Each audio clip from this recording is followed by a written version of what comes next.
Oke, so seberapa mahal sih living cost di Itali? Mari kita bahas dari student point of view, particularly Apple developer student. Oke. Jadi kenalin, aku Fahmi Fareza, aku Apple Developer Academy student, dan aku di sini tuh di Napoli udah 4 bulan, dan aku bakal breakdown spending aku selama 4 bulan ini.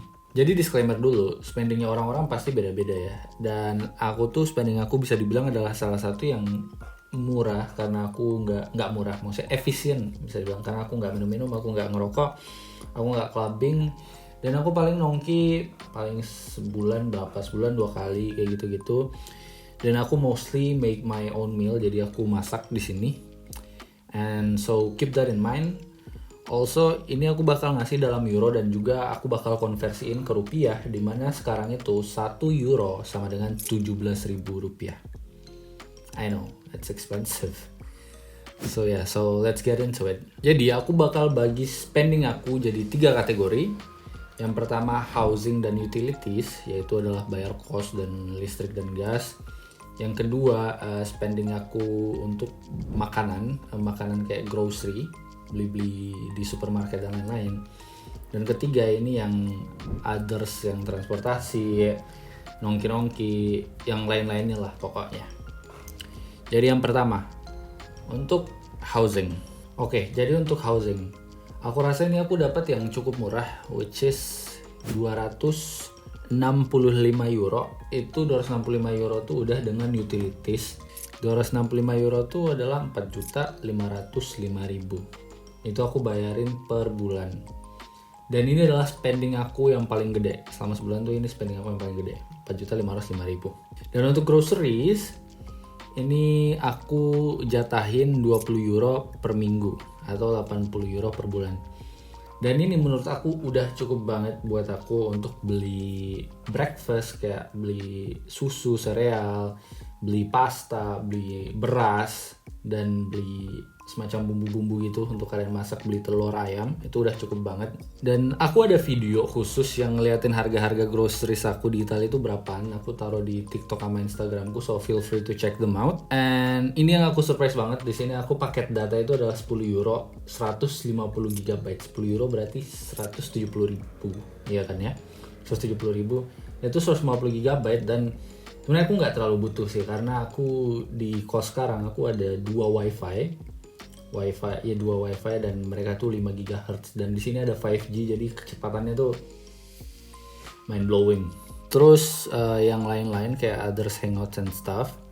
Jadi aku bakal langsung totalin aja sebulan aku habis berapa. Dan untuk sebulan ini aku habisin tuh khusus untuk yang groceries, paket data, dan others ini. Jadi yang 20 euro per minggu per bulan itu, dan paket data, dan juga yang hangout dan lain-lain itu, ini mereka ku satuin yang aku habisin dalam sebulan tuh berapa. Jadi bulan pertama itu aku habisin 209 euro, which is 3.553.000. Itu aku yang namanya baru bulan pertama ya, belum ngerti apa-apa, belum tahu di mana yang murah-murah, belum tahu mau beli apa, jadi nyoba-nyoba semua. Tapi itu 209 euro, 3.553.000. Bulan kedua ini udah mulai tahu-tahu lah ya, jadi agak menurun dikit. Di sini aku spend 188,72 euro, which is 3.208.000. Bulan ketiga aku habisin 134,8 euro, which is 2.292.280 rupiah. Bulan keempat, which is baru kemarin-kemarin, itu aku habisin cuma 99,14 euro, which is 1.685.000.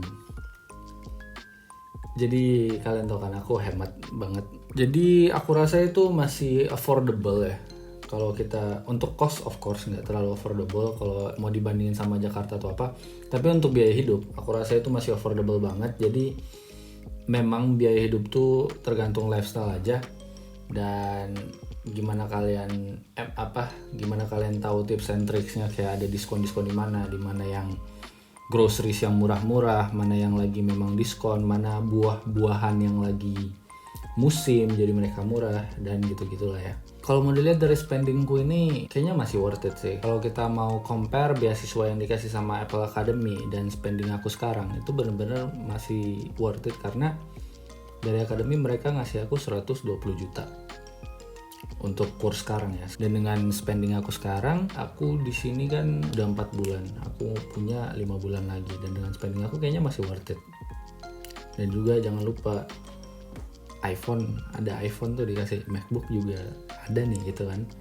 Experience-nya juga, experience ilmu, jangan lupa. Aku udah bahas di video pertama aku tentang benefit-benefitnya, jangan lupa nonton. Dan kayaknya udah sih, itu aja yang aku mau bahas. Mudah-mudahan aku nggak ketinggalan apa-apa ya. Kalau kalian ada ngerasa kurang dari aku bahas, tolong bisa tinggalin di komen supaya nanti aku bikin video terpisah, atau aku jelasin aja di komen gimana biaya-biayanya. And please, if you like the video, support me.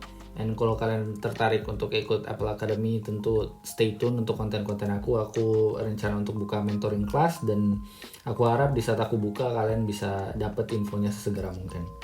Oke? Makasih. Ciao.